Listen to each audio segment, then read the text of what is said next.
UFC 289 just took place and nobody is talking about how good Mike Malott is doing for himself. People are talking about the fight. People are talking about the performance. People are talking about him in general being a contender, but nobody is talking about what a great job he is doing as a fighter. And I'll talk about more of that in just a second. Before we do, though, I do want to say hello, everybody, and welcome back to another video. If you are new here, my name is Kyle. I'm your guy with too many YouTube channels. Let's talk about Mike Malott. So he closed the house as a Canadian fighter, and they all went undefeated on that card, which is crazy. But you got to respect Mike Malott, and this is why, honestly, I hope he succeeds, because we saw him at the press conference.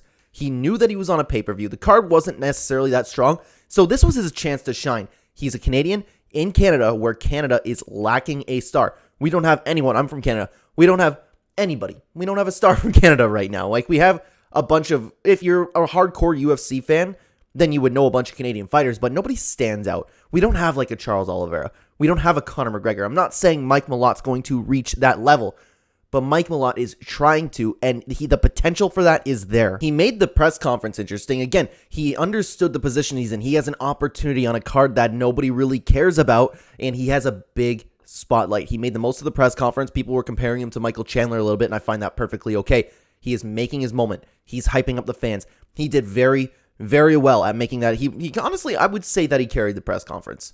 I know, like, Nate the Train Hen, Danny Gay had their little back and forth, but that wasn't really anything. He made his moment and prepared.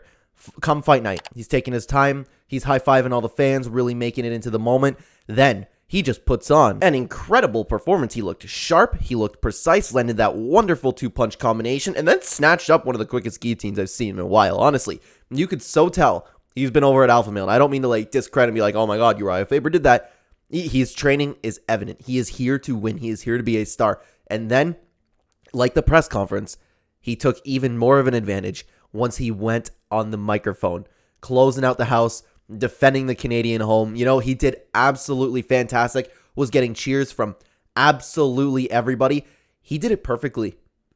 I don't understand why more fighters don't try to do this. And it's not like he was being fake. Of course he was like, I would honestly describe it as like maybe amplifying your personality a little bit, just making more of a show. He's not just trash talking to trash talk. He's not doing any of that. He's not coming up with his persona. I like that a lot.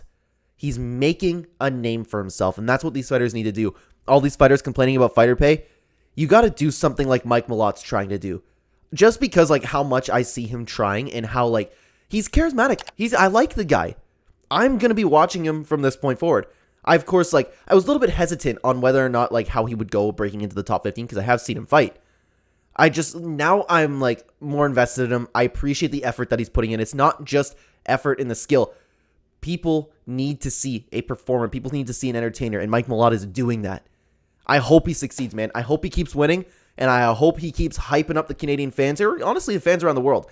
And I hope he becomes a Canadian star. The dude is very promotable. And my mom and I were watching him at the weigh-in show. We're like, hey, we kind of like this guy. He was funny. He was talking about like, hey, DC, you want Krispy Kreme, but those are fighting words. I like Timmy's. You know, he's charismatic. The dude's, I like him. I just don't understand why fighters, like I mentioned earlier, I got into it just a little bit. They complain about fighter pay, and then they don't do things like Mike Malott is doing. He's drumming up interest in the fans. He can get another spot on a pay-per-view. Honestly, he was that good. Maybe Canadian fans will pay attention to him more often. I don't know. I don't know after just that performance if that was enough for him to break out as like a little bit of a Canadian star. We'd have to wait and see. But regardless, with a few more performances, the dude's going to be a star. Honestly, if he keeps winning and looking like that, he was fantastic. I cannot wait to see the dude again. I like him. I hope he keeps winning, guys. Let me know what you thought about Mike Malott down below. And thank you so much for watching. If you'd like to continue watching the Clenbat channel, there are 2 videos on the screen right here for you. Check them out, guys. I will see you there. Take care.